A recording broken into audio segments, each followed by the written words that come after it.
Paolo nagulat. Kim may resback sa mga girls na lumalapit sa kanyang manok.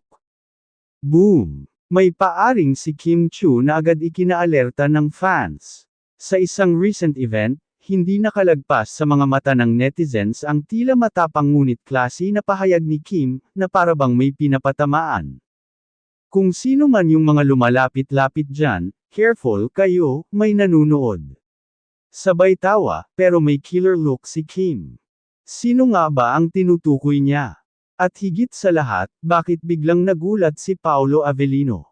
Habang chill ang atmosphere ng event, nang biglang binitiwan ni Kim ang linyang iyon, kitang-kita ang reaksyon ni Paolo, natawa pero halatang nagulat. Napakamot ito sa ulo at sinabing, wala akong alam dyan habang ang audience ay naghihiyawan sa kilig at tili. Fans were quick to assume, Kim is marking her territory.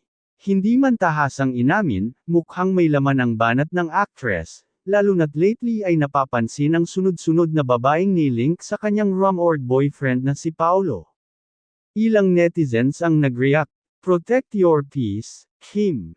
Ganda ng resback, classy but deadly. Paolo, ikaw na. Bantayan mo sarili mo, may queen na ang Kim Pao Nation. Sana all, may Kim na handang samalag sa mga nang-aagaw." Kung dati ay tahimik lang si Kim pagdating sa usapang relasyon, ngayon, tila mas vocal at fearless na siya. Ayon pa sa mga loyal fans, Kim is blooming, and absolutely in love, at handang ipaglaban ang kung anong meron sila ni Paolo. Kaya naman, ka-Celebrity Hub, ano sa tingin niyo, resback ba talaga ni Kim yun o joke lang? Comment down below and don't forget to like and subscribe for more kilig, chika at exclusive celebrity buzz.